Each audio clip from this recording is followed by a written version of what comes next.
असद साहब का माइक। बहुत इम्पॉर्टेंट इशू जो है ना पूरे हाउस के सामने ला रहा हूँ। जो कल से बलूचिस्तान में वाक़यात हुए हैं, जिसमें सारे मुल्क में, बिल्कुल सारे मुल्क में, जो किलात नेशनल हाईवे पे 10 लोग जो है ना वो शहीद हो गए, जिसमें पुलिस के लोग और डडर में मूसा खेल में जो 23 लोग को बुरी तरह शहीद किया गया, और जिस तरह उसको गाड़ियों से उतार के कत्ल किया गया, इंतहाई काबिल अफसोस है, काबिल मज़म्मत है।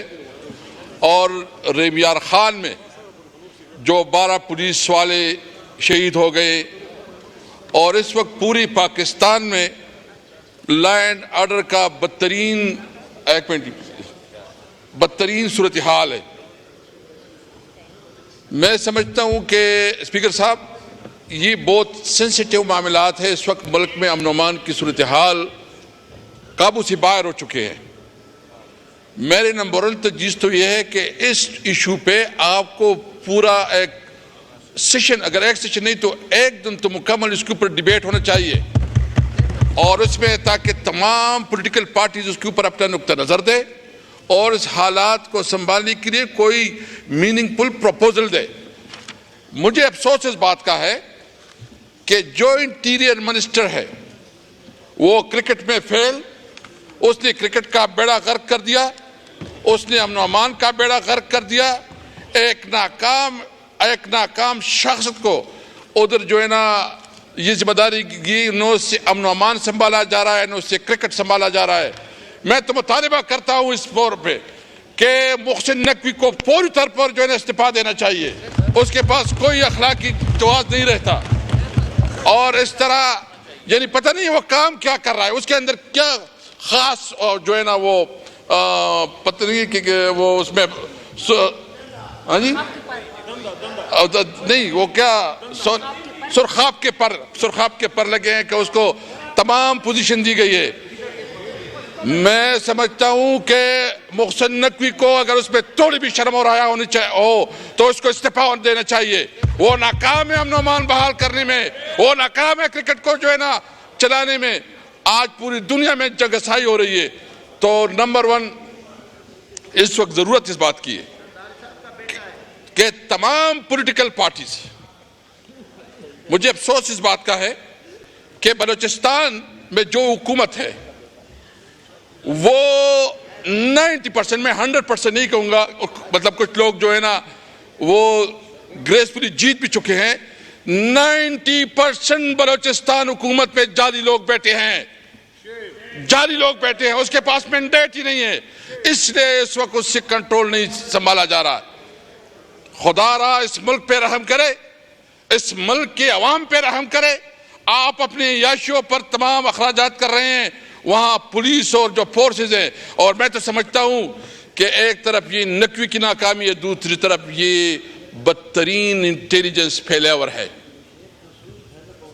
आपने इंटेलिजेंस फेलेवर है, बिल्कुल इंटेलिजेंस फेलेवर है।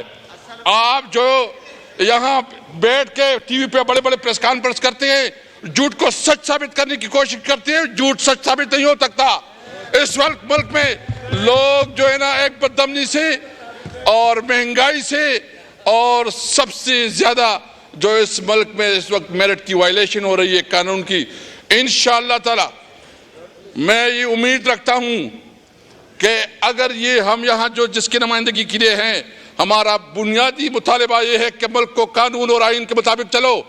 इस मुल्क में इस पार्लियामेंट को एम्पावर होना चाहिए, लेकिन वो पार्लियामेंट जिस पार्लियामेंट में सही मानों में अवाम की नुमाइंदगी हो, जिसमें पार्लियामेंट 47 नहीं, जो अवाम की हकीकी नुमाइंदे उसको हक हो। तो मेरा मुतालिबा ये कि इसके ऊपर पूरी डिबेट की जाए, तमाम नुक्ता नज़र सुना जाए और इसके ऊपर प्रॉपर सजेशन दी जाए, ताकि पता चले कि हमने इस मुल्क को कैसे आगे लग जाए। थैंक यू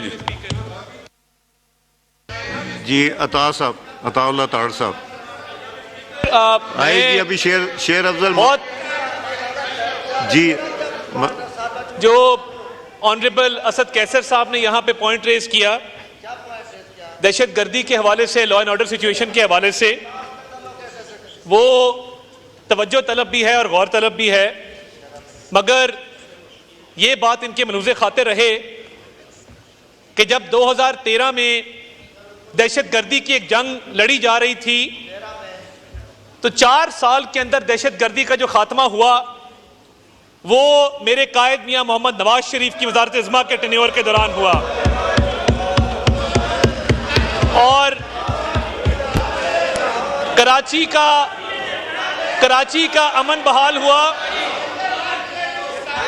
जो तालिबान को वापस लाया, आज पूरा खैबर पख्तूनख्वा आग में जल रहा है।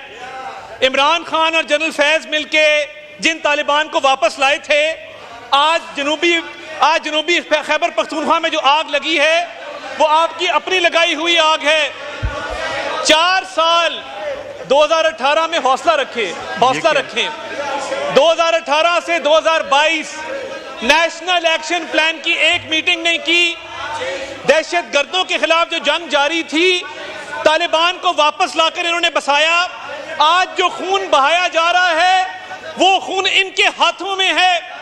इन्होंने वो खून बहाया है क्योंकि ये तालिबान को वापस लेकर आए थे। और जनाब स्पीकर, ये एक ऐसा इशू है जी, ये एक ऐसा इशू है जिस पर कौम को मुत्तहिद होना है। हमने खैबर पख्तूनख्वा के वजीर आला अली अमीन खान को भी ये गुजारिश की है कि वहां पे काउंटर टेररिज्म डिपार्टमेंट बड़ी तेजी से जदीद बुनियादों पे खड़ा होना चाहिए।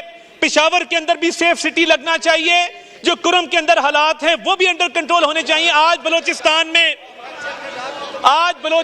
में 11 दहशतगर्द मारे गए, और ना सिर्फ 11 दहशतगर्द मारे गए, पाक फौज के और पुलिस के जवानों ने जामे शहादत नोश किया।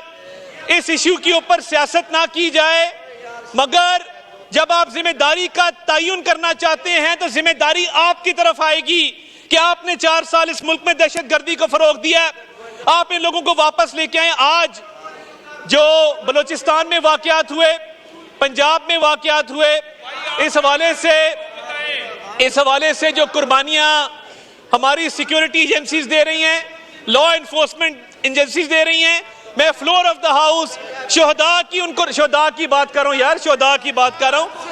शोहदा की कुर्बानियों को हम खिराज तहसीन पेश करते हैं, और जो लोग जख्मी हुए उनको भी खिराज तहसीन पेश करते हैं कि वो वतन अजीज में लॉ एंड ऑर्डर की खातिर और कानून के निफाज की खातिर उन्होंने ये जामे शहादत नोश किया। बहुत शुक्रिया जनाब स्पीकर जी। शेर अफजल मरवत साहब।